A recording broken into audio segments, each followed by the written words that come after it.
birthday. Coming to the stage now. Actually, this guy started doing comedy in 1953, and tonight entertaining you guys is actually the last thing to do on his bucket list. So please everybody welcome to the stage, Dick Kendall.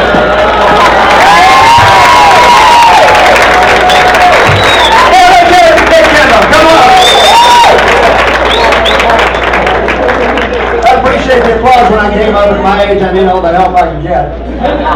But if you think I'm old, you should have known my dad. He'd be 95. I said, Dad, what's the best thing about being 95? No peer pressure. But Dad was a great guy. He was always doing things for other people. He'd drive until he was 93. Not with me in the car. I told that to a friend one time. He says, yes, I want to die quietly in my sleep the way my grandfather did. Not screaming like the passenger in his car. So I told Dad that he quit driving, but one thing Dad always had time for though was coupons. You didn't want to get behind the grocery store. In fact, one time we were going to lunch, it happened to be my wife and my anniversary. He looks over at me and says, Dick, there's a special occasion for you. I want to take you someplace really nice and want you to choose. Pick any coupon you want.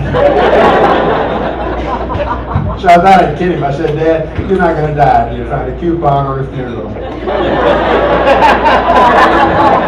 My mother says, well, I sure hope it's not buy one, get one free.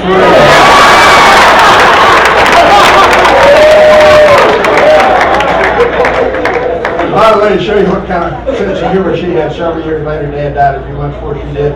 Took out to funeral home, made the arrangements, wrote out the check for Dad's funeral. She took one look at that check and said, gee, I wish he'd found that coupon.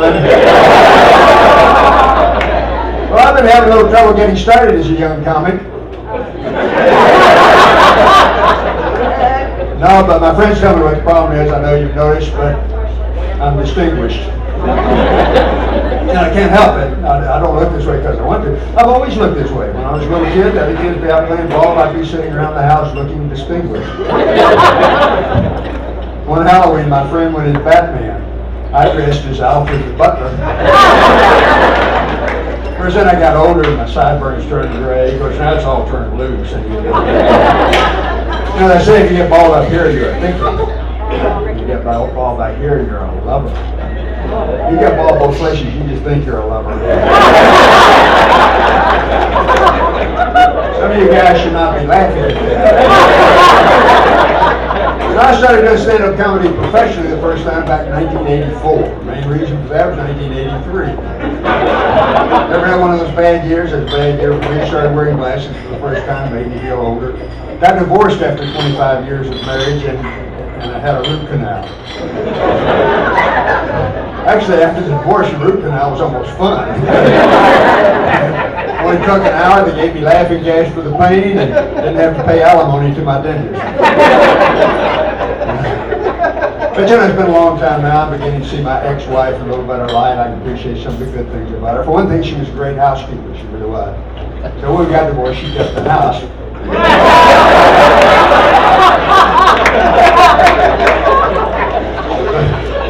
But I think the worst thing about being single at middle age is learning to date all over again after 25 years. And I want you to know I was a gentleman about it. I was not looking for a slam bam, thank you ma'am type relationship.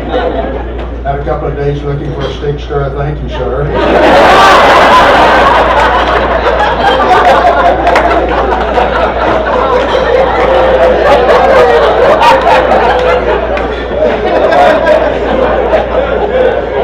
I wed.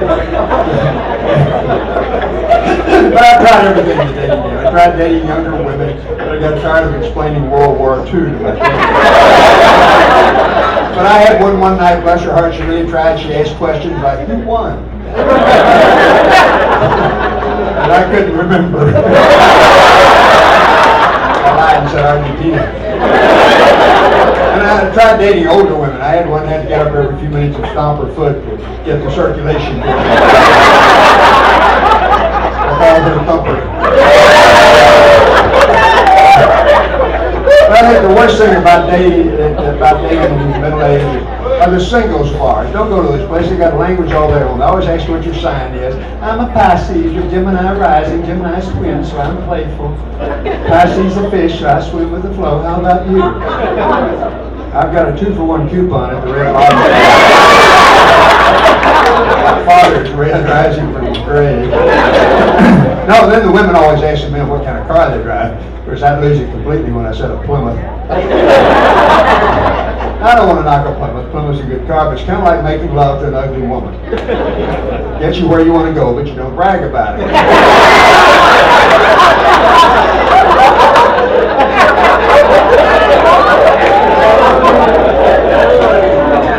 Every now and then somebody gets offended at that, and I'm never sure whether it's a Plymouth driver or an ugly woman. Or an ugly woman that drives a Plymouth. But you know, I got out of comedy for a while, got back into it about several years ago, and I've been doing pretty well. My career's been going good. I've been out in Las Vegas, Riviera Comedy Club. And you can see me on that new TV show, The Last Comic Breathing. And then I've done cruise ship comedy. How many of you have been on cruise? By applause. Let's hear it. How you doing? Yeah, okay. Well, you all worry about the seasickness problem on the cruises, but I never get sick, and you folks know why. I never want to get my face that close to the vacuum toilet. Hadn't been on a cruise, I all got vacuum toilets, so suck it up, right on down. Besides buffet, I don't know, a cruise ship But I don't trust those toilets. For one thing, there are a couple of people I didn't see after the first day. They're little people. I think the toilets got it. And by the way, I was on a cruise ship the other day, true story, had a little sign by all the vacuum toilets. It said, "Do not flush while seated." Gives a whole new meaning to going down with the ship. But I warn you, if you go on a cruise and water in the toilets is seawater. You don't know what's in that water. Maybe sharks in there. Could be the great white butt-biting shark. It's actually a very small shark that only bites great white butts. So you black people are safe. And skinny people, you're okay.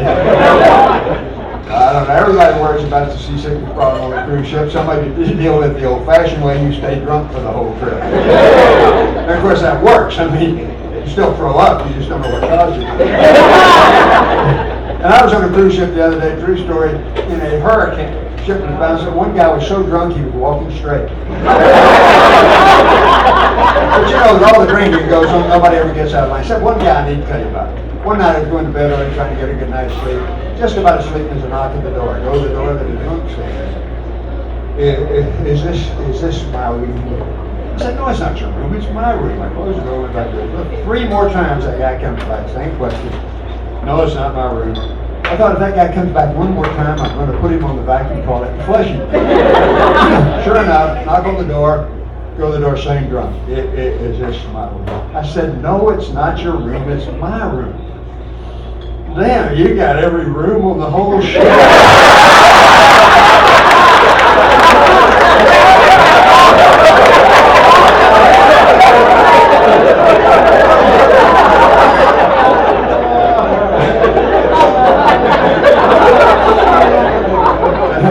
And I can relate to that from both sides of the door. Well, I don't drink anymore myself.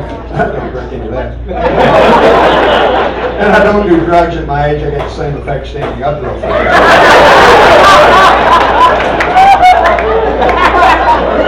You got pot, I got lazy boy. Now you've been on the cruises. I know you've been on the tours. You hadn't been on the cruise. All the ships go into foreign countries. They take you on a tour of that city. Then they take the women shopping. The women take the men along so they can answer this question: how much is that in America? We then get our calculators out and lie to them so they won't spend too much. That one lady was into that so much, she was in China, she went down every item on the menu and asked the waiter, how much is that in America? He didn't even know how much it was in Chinese. That woman would go on every tour and sit on the front seat of the bus and ask the stupidest question. We were in China, this guy was so proud of what they were doing for the Olympics. He said, that stadium will seat 87,000 people. She says, how much is that in America? So we got out a calculator, figured like 23,000. The Chinese got little people. But what I liked about China was the Great Wall. I know some of you have been there. But what I noticed is up on top of the Great Wall, they got a walkway, and there was a lady up there who had a card table with a telephone on it. And she had a sign, she used big English, but her sign in English said, you can call anywhere in the world for 3 minutes for $10. I thought, that's too good to pass up. I gave my $10. Called my daughter in Austin. I said, Susie, I'm calling you from atop the Great Wall of China. She says, no way.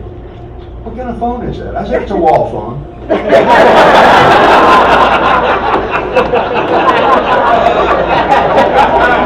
Oh, you're my crowd.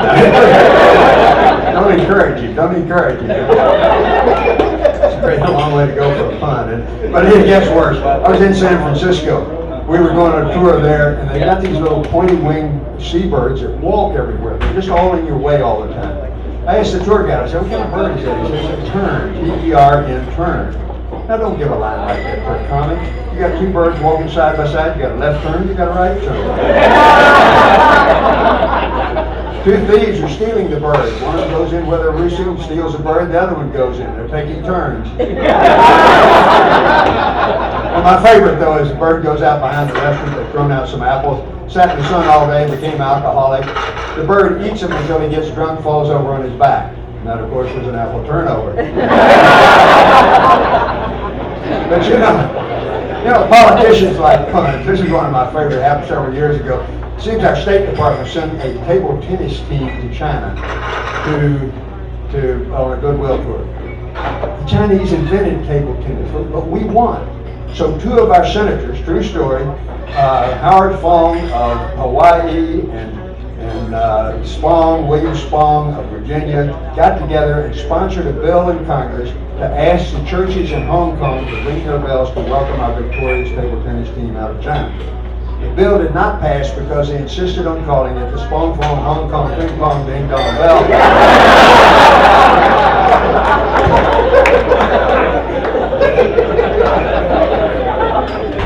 If you want to go home and tell your kids that, practice. Okay. Now I'm doing retirement parties now. I know you're not surprised. But that's easy, because all I do is tell people what I've learned as I've gotten older. One of the things I've learned is I look better in a suit than I do naked. Another thing I've learned is if you're over 40, don't make love with your bifocals on. There's a reason why God took that close-up vision.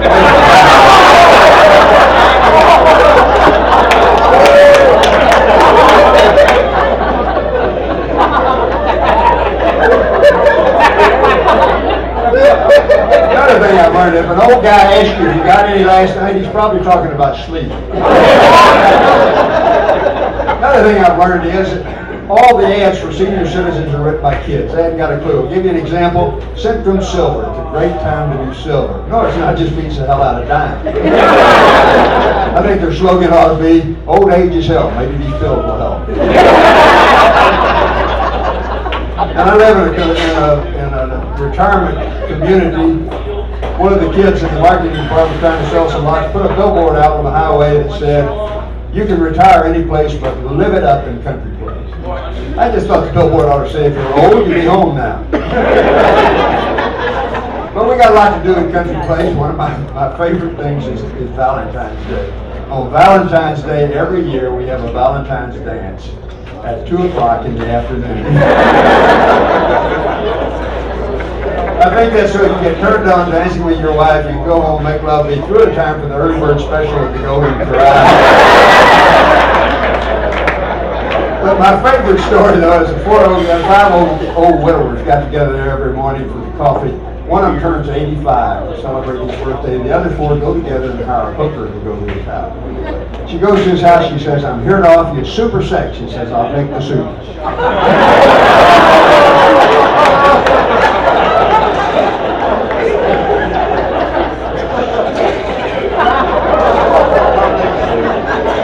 I told that to an 82-year-old friend of mine the other day. He said she didn't come to my house. So there is hope, and it's called Viagra. I don't take Viagra myself, I take Viagra. That's half Viagra and half tranquilizer. Makes you want it, but if you don't get it, you really don't get it.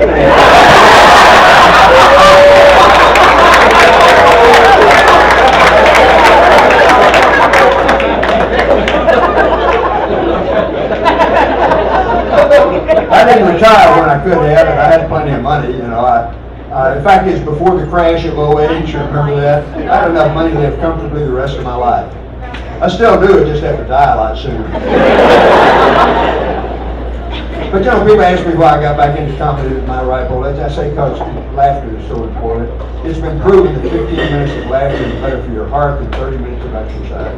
Look at Dick Kendall. You ever see that man laugh? How many heart attacks has that guy had? I mean, he shoots lawyers and that guy. Oh, one of the bad things about being successful in this particular area is I'm having to travel a lot more, and I hate flying. Actually, it's not the flying I hate, it's crashing and burning. I don't like that. But, you know, we had the terrorists. Remember 10, 12 years ago, the terrorists came in and had a shoe bomb. And so ever since then, we've all been taking our shoes off, putting them in the little deal to go through the conveyor. This last terrorist had it in his underwear. I could hardly wait for my next flight. But no, now they've got a machine that can see through your clothing. And of course, that's not new. I thought that up in the 7th grade.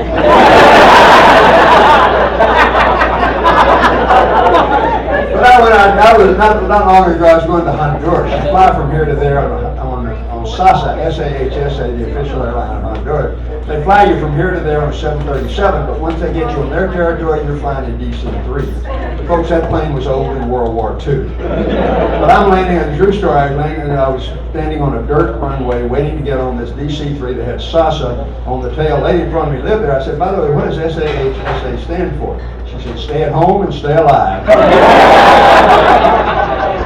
But I got on the plane anyway, which says a lot for Honduran tequila. But you know, I read something really disturbing the other day. It said that less than 75% of Americans fasten their seatbelt in cars where it's been proven it will save your life. 100% of the passengers on the plane have fastened their seatbelt where it won't do you one damn good. But we tighten them down, don't we? I get mine so tight I think if we hit a mountain, only the top half of me would go out through. You know, out through the cockpit, that little room where the pilots have their AA meeting.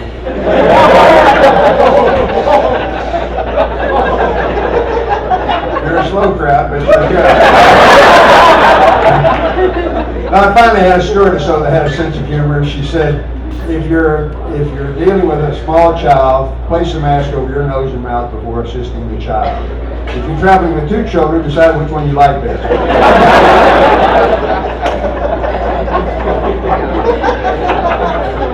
People ask me where I get my material. I say I just look for stupid stuff and it's everywhere. Like this business of same-sex marriage. What's the big deal? We've had that forever. You get married, you have the same